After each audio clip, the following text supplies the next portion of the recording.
Magandang umaga sa inyong lahat. Kami ngayon ay nandito sa Domingos Auto Shop, malapit sa amin sa may Northeast. Ito ang suki ng aking asawa at ipapacheck lang namin yung aming sasakyan dahil yung front driver side na gulong ay laging nafa-flat. So papacheck lang namin baka may something dun sa gulong. Saka nga yung nipis niya para makuha. Ayan, nagbabubbles. Manipis na, kailangan ng palitan. Oo, te, madulas Sabihin mo na sa yan. kanya, papalitan mo na.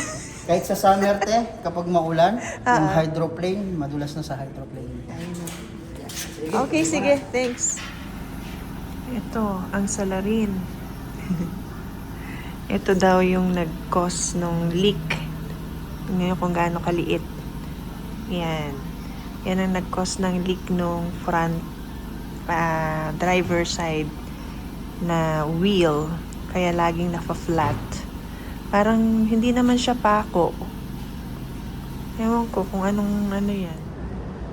Dito naman kami sa Happy Samosa. There, Happy Samosa. So, nag-order kami ng samosa kasi matagal na kami hindi nakakain ng samosa. Yun ang kanilang yun ang menu nila sa taas. So, yan ang kanilang menu list, pati na yung prices. And nag-order kami ng 4 na klase ng samosa. Yung classic spicy nila, tapos paneer, and then buttered chicken, at saka beef. Yung 4 na yon. Tapos ang dipping sauce nila ay tamarind. So kung gusto nyo ng Indian food, punta lang kayo dito sa Northeast. Pag nandito kayo, ayan ang dami. Choice Indian Restaurant, tapos Grand Chola, tapos nakita ni Yuri merong pizza house dito. Ayun o, ang dami. Sangkap. Ayun, Lapinos Restaurant. Ay, pizza. Yun pala yun. Ayan. Yung cool ito. Ayan, Lapinos. Tapos may ice cream din sila. Parang roll me up ice cream. Yan, nandito na lahat. Kung nag-crave kayo sa Indian food. Pero take out lang kami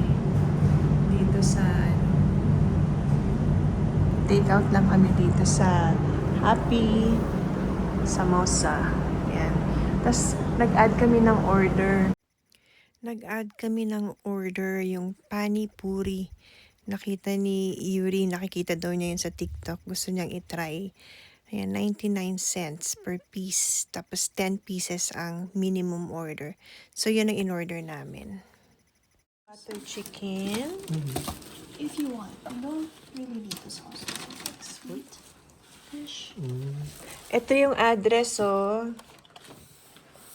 Yan, Happy Samosa. And then, meron in-order si Yuri na panipuri. Ito. And then you eat it with that one?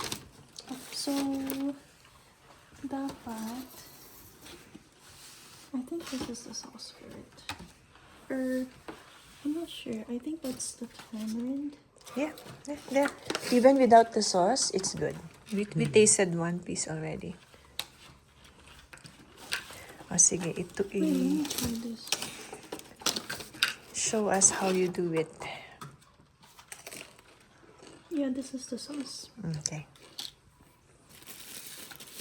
Do you need a spoon? Ayun, kuha ka ng spoon dyan. So they open it like this. Tapos, it looks like chickpeas or potato. Okay. Tapos, these. Oh, sige, paano mo kainin ngayon? Oh, isang buo. Anong masarap? Sarap? Okay. Pani puri. I have to taste that. Ayun yung kanilang samosa. Butter chicken samosa. Is it good? Okay, good. Madumi yung windshield. Itong situation namin ngayon, meron na namang, sige, i-clean it up. Ayan. Masyadong malabo yung aming windshield. Medyo messy outside. Meron na naman kaming snowfall, pero manipis lang. Small ito. Pero foggy, may sabay na fog. Squall ba tawag dyan? They have a certain term for it. Yung pagka yung very fine na ganyan nakakonti. Yeah. Kaya nandito na kami. Arbor Ridge. Ito yung property na inspekin niya. Grabe yung snow naman. Okay.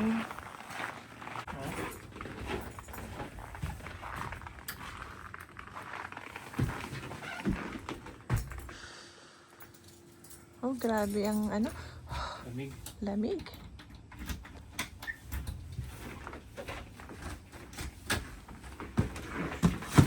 Oh, ano ba yun?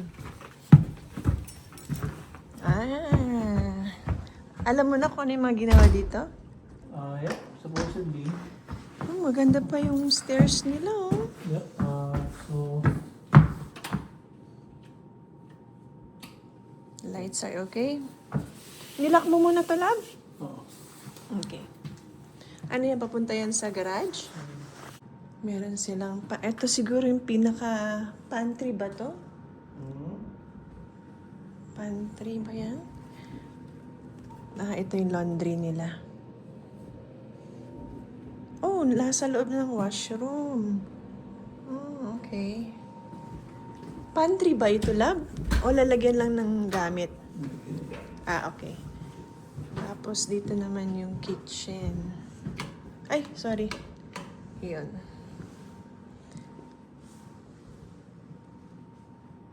May pantry. Ito, oh. Yan ang kanilang pantry. That's nice. Ito yung gusto kong yung pwede kang habang naguhugas ka, natatanaw mo yung likod mo. Also the painting done. Yeah?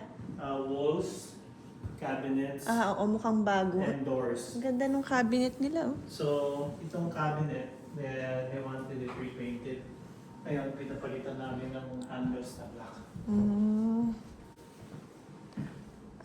Through and through yung nila, oh. Fireplace. Ang galing. Tapos ito yung pinakasala nila, receiving room. So, where's the switch for this one? Tapos dito yung kanilang dining area. Tapos ito naman yung papunta sa basement. Pati basement ginawa? Yep. Wow! Ano unahin natin? Taas muna or ito? We can do the basement. Sige. Para makita yung pinalabasan na. So, ang cleaning daw nito is Monday. Naka-schedule.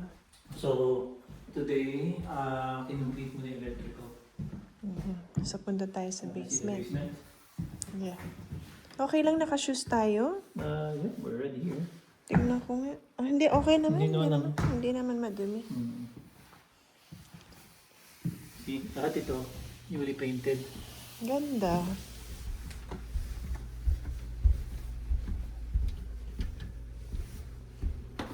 What is on your left? That's the furnace. Okay. Oh, nakaano pa, oh. Nagwo-work.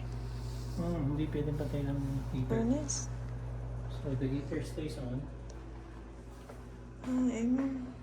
May ilang kwarto to. Yeah, so doon kami nang galing. Ito ang kanilang furnace. Ayan, furnace.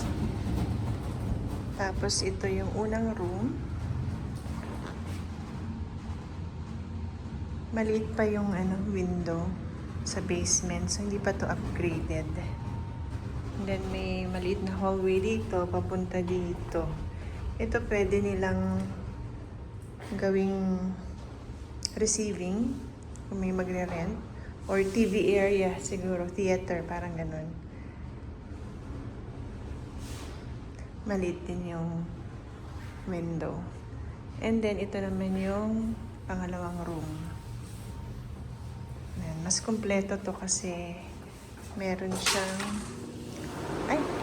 toilet and shower. Ayan. Tapos, meron ding sariling cabinet. Ayan. Sara na natin ilaw dito.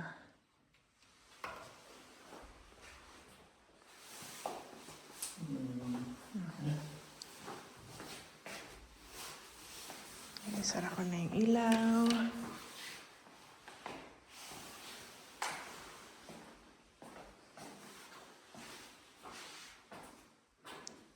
Pwedeng parentahan. Kaya lang wala siya, hindi siya walk-out basement. Hindi, as a whole unit. Kaya same entrance kayo.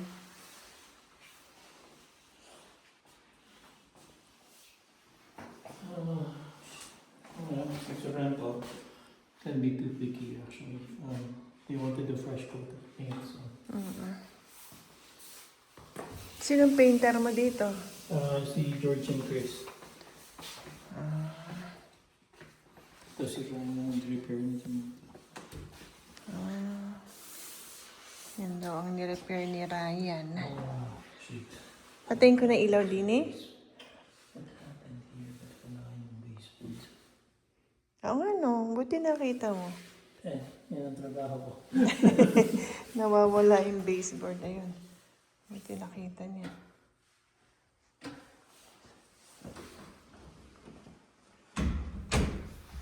Panik na ulit kami. Punta naman kami sa second floor.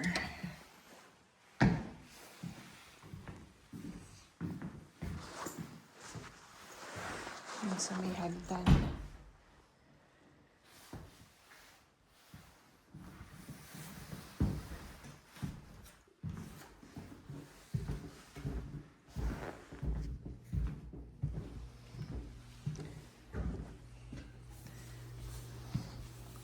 True.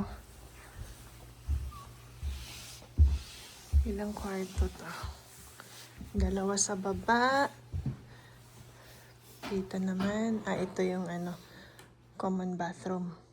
Merong shower and tub.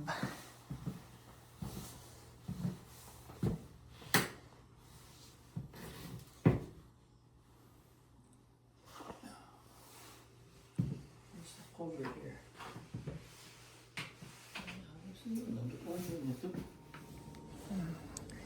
Yan yung first room. Ito. Yan, may sarili siyang closet.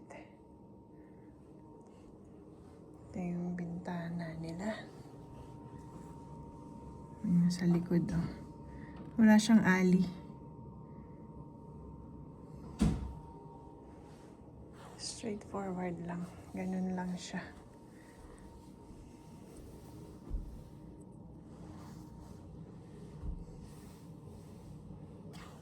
Ito naman yung second room. Oh! Ito yung merong sariling shower. May sarili siyang shower. Tapos ito yung kanyang walk-in closet. Ito yung pinaka-master bedroom.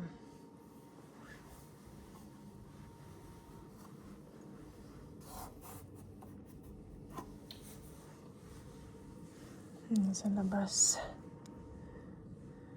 Sa harap kanina.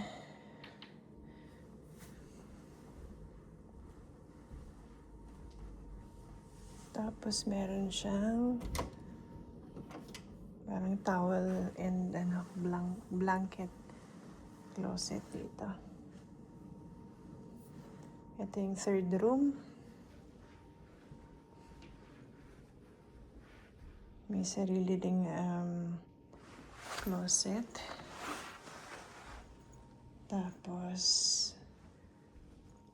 ayan, window niya facing the backyard. Parang yung kabaliktaran nung sa bahay namin kasi ito, backyard facing yung dalawang maliit na room. Yung sa amin, sa front siya nakaharap sa road. Tapos yung pinaka master bedroom namin sa backyard na nakabintana niya, nakaharap sa backyard.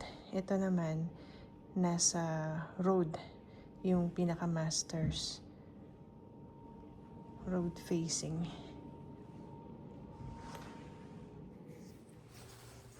Well, kung pauupahan nila to, okay na. Paupahan na lang ito siya. Oo, linis na lang ang kailangan. Well, naka-schedule for cleaning na ng Monday. Why didn't they leave a light on? They should have left a light. I think. They should have. Okay. Nataka ako.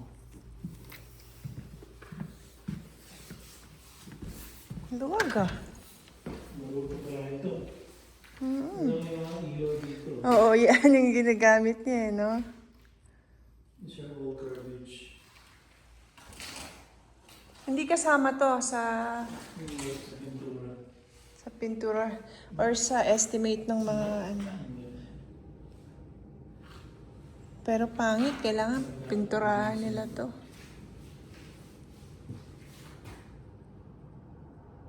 Iba yung garage nila, ano? Iba yung garage nila. Yung sa atin kasi iba yung style eh. Diba? Well, similar, pero mas malapit to. Pinatay namin lahat ng ilaw kasi ganun namin dinatnan eh. Pero grabe ang lamig. Para kaming pumasok ng ang tawag doon, freezer. Ayan ako.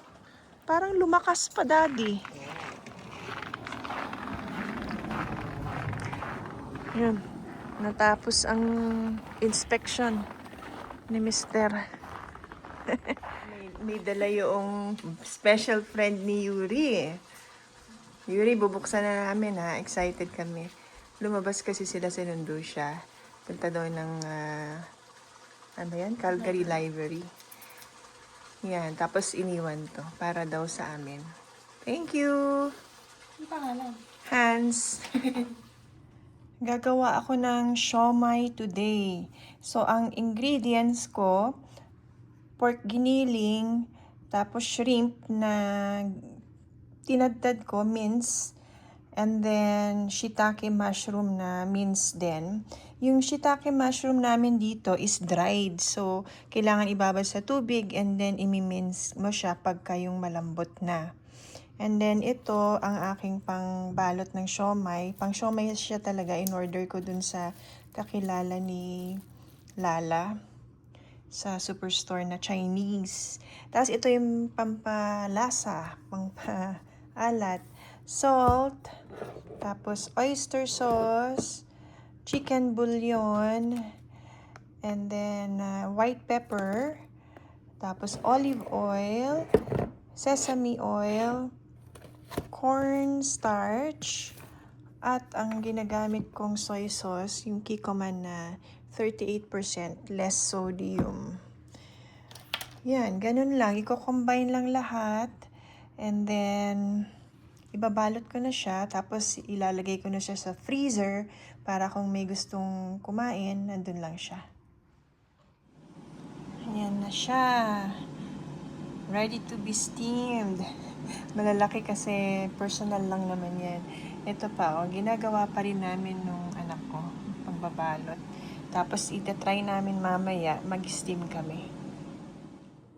Ang menu ko for today is chicken curry, inspired by Panlasang Pinoy. Pero may mga binago ako kasi kung ano lang yung available dito, yun ang ginamit ko. Like for example, yung paggisa ng bawang sibuyas, wala akong sibuyas. So, ang gagamitin ko na lang is powdered garlic at saka powdered onion. Tapos,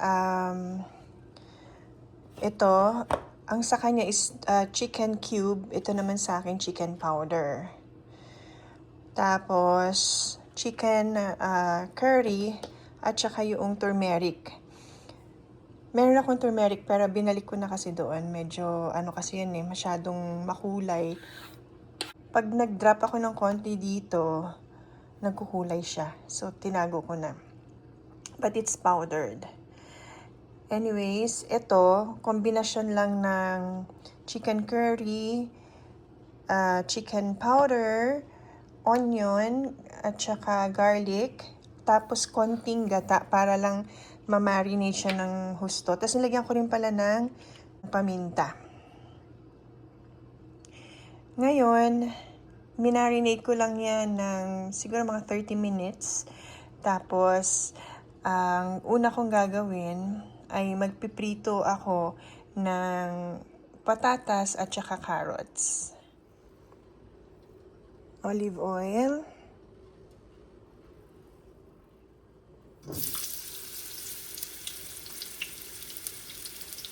Piniprito ko yung patatas kasi ayoko siyang nalulusak pagka nahalo ko na dun sa chicken. Walang kinalaman yung itlog na yan kasi yan ang ulam namin kagabi kasama ng adobo. Next naman, carrots.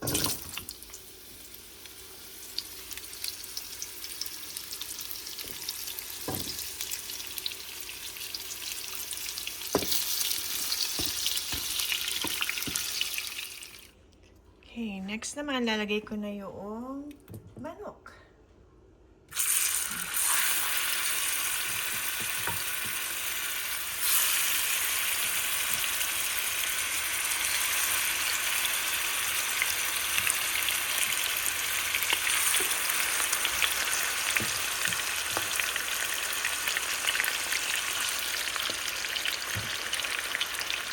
Medyo ano ko lang siya ng konti. Hindi naman ipiprito.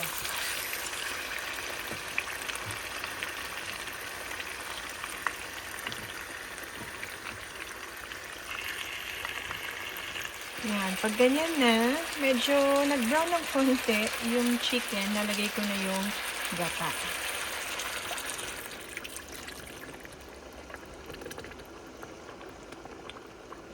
Yan. Ito lang yung available na gata dito. Kaya, ganyan. Siyempre sa Pilipinas, mas maganda yung natural talaga. Yung pupunta ka sa palengke, tapos bibilin mo yung niyog, and kakukudkurin nila. Yun ang pinakamasarap, syempre. Yan. So, pakukuluin ko lang yan. And then, mamaya, i-add ko na yung secret flavor na dinagdag ni Panlasang Pinoy. Tatry din natin yan. Kakalagay ko lang nung sili na green. Pero hindi yan bell pepper. Yung kay Panlasang Pinoy bell pepper. Kasi sabi ko nga kanina kung ano yung makita kong nasa fridge namin, yun ang gagamitin ko. So yan yung ginamit ko pang sigang. May natira pa, kaya nilagay ko dyan. Pero hindi yan maanghang. Pero, dahil gusto ko medyo maanghang ang aking chicken curry, nilagyan ko siya ng yung talagang sili. Ito. Wala kaming siling labuyo dito, kaya Ceylan chilies ang nilagay ko. Yan. So, pakuluin ko lang konti, and then ilalagay ko na yung ating pinrito na potatoes and carrots.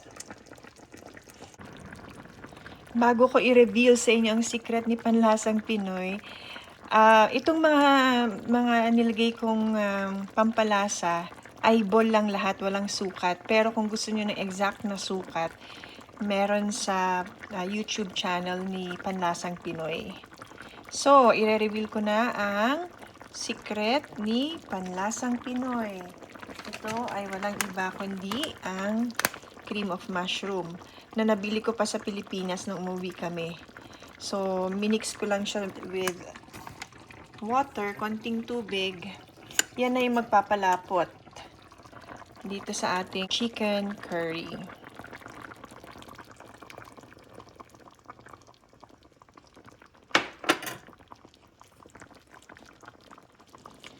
Wow, ang sarap ng lasa. Tinikman ko na eh. Lumapot na siya and then nag-add siya ng flavor talaga doon sa chicken curry. Pero nangingibabaw pa rin yung chicken curry syempre. So next na ilalagay ko itong patatas at ayun lumabas. Ayun.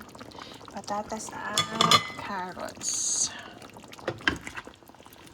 Yan o, lumapot na siya. Wow, ang ganda.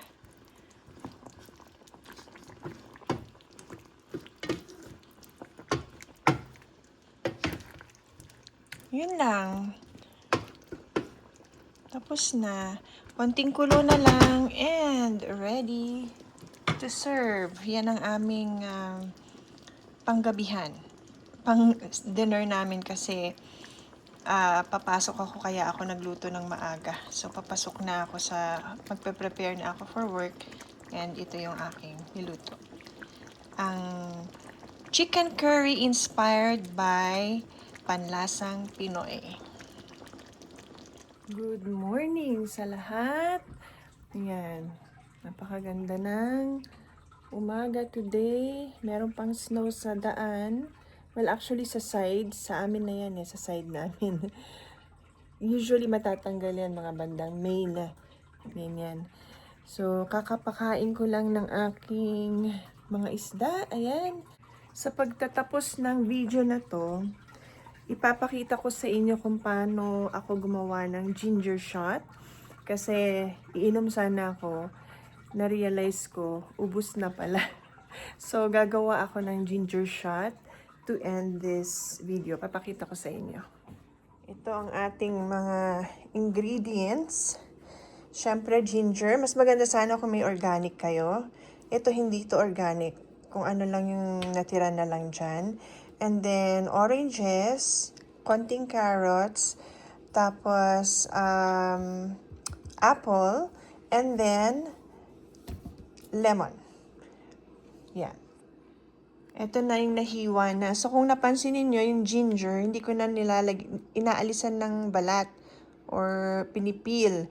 Kasi, pagka naman binlender, after niyang ma-blender, sasalain ko siya kasi yung juice lang ang kailangan ko. So, ito na siya. Konting apple. Yung isang apple, hindi ko na kinat kasi baka hindi magkasya dito sa blender. So, yan na yung carrots, oranges, tsaka yung lemon. Yun lang. Ilagay ko lang siya dito. Lahat-lahat. Naku, hopefully magkasya. Tingnan natin. Yan. So, hindi ko muna nilagay lahat ng oranges. Ibe-blender ko muna to kasi pag na-blender naman yan, magiging konti na siya bago ko i-add yung mga natitirang oranges. Tapos yan, lalagyan ko lang ng konting Kangen water. Ganyan. Dagdagan ko pa. So, yan siya. Ang water level nandyan. Dadagdagan ko na lang mamaya yung natitira pa. Ngayon, after na ma-blender, dun sa thin mode pala siya, no? Meron na ako nakaprepare dito na pangsala.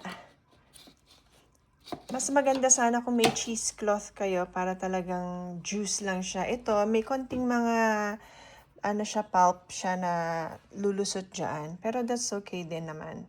Depende sa preference ninyo. Ito na ang aking finished product, ang aming ginger shots.